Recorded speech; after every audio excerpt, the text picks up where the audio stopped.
Amazon is buying into the heart of the U.S. healthcare industry and shaking up the prescription drug machine.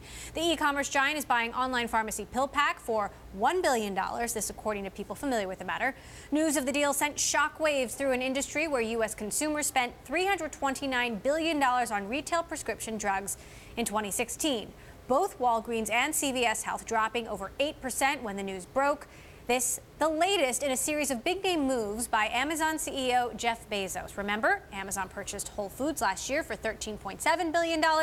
And this year, Bezos, Warren Buffett, and Jamie Dimon are creating a new venture to reshape employee health benefits.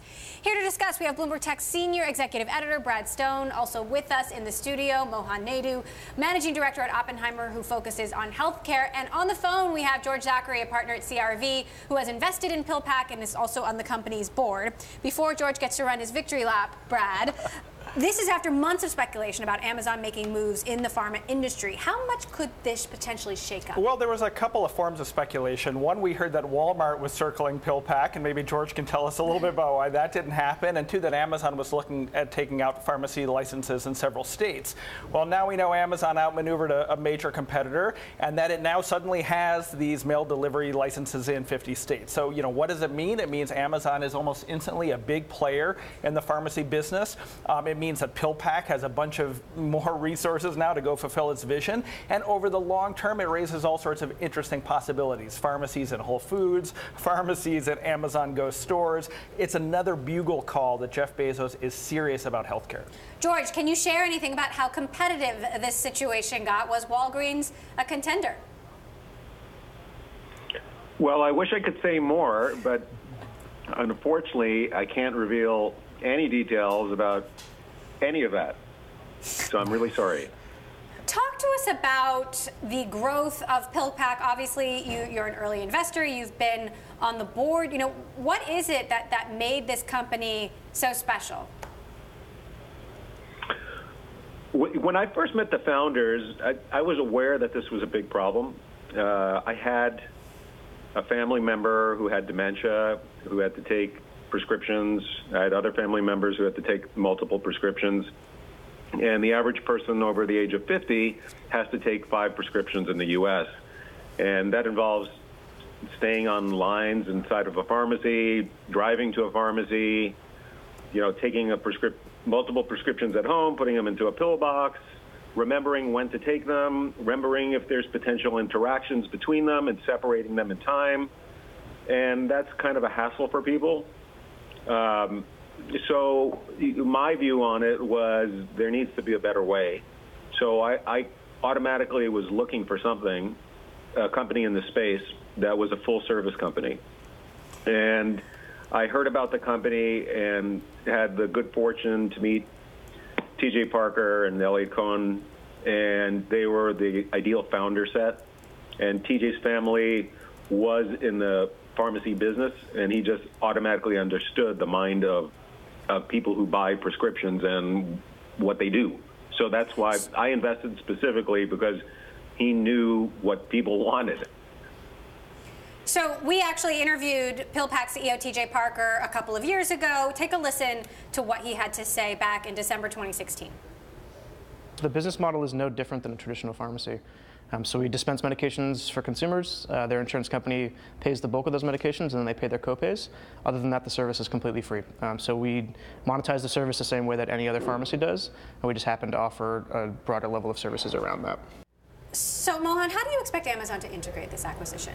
I think this removes the long speculation that Amazon is going to get into the dispensing of drugs, and I expect Amazon to use this as a leverage to start working on the pre-announced organization between JP Morgan and Berkshire and Amazon to start off on the pharmaceutical side.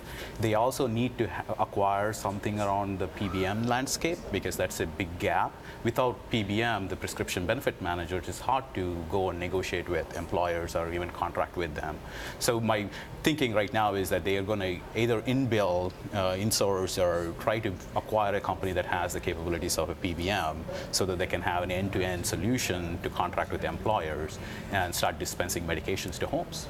Brad, how big a threat is this to Walgreens and CVS and, the incumbents? I mean, in the short term, maybe not a big one because, PillPack is a limited service, as George mentioned. It's aimed primarily at people who take more than a few medications per day.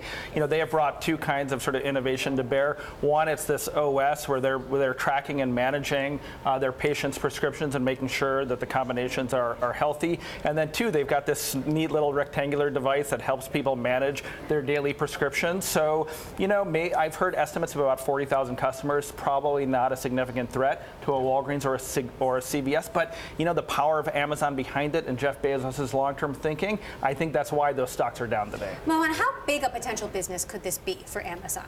Okay, the retail drugs is about 1.5% to 2% of GDP, 10% of overall healthcare spending right now.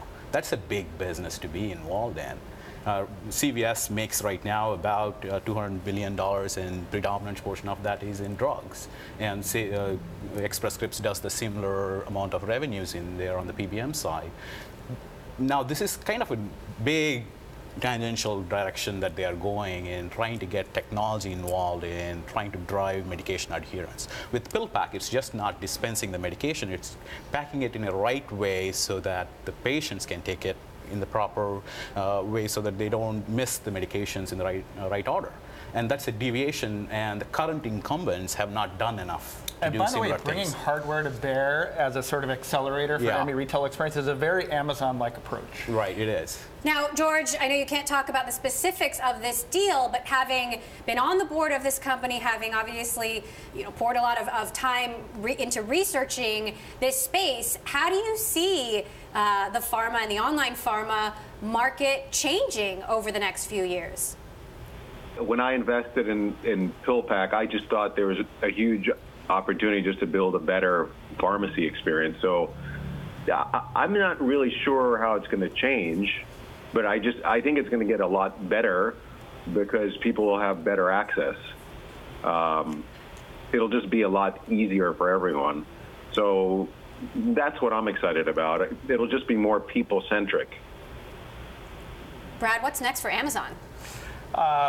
Well, they've got a mail order license in 50 states, but that only gets them so far. They need a different kind of pharmacy license in many states if they want to, bring pharmacies into some of their retail experiences. So I think this is just the beginning. You mentioned buying a PBM. We're at the beginning. One advantage to this acquisition is they are now stockpiling healthcare innovators. You have TJ and Elliott from PillPack. You've got Atul Gawande now leading this joint venture with Warren Buffett and JP Morgan. So, a lot of interesting talent coming in-house at Amazon.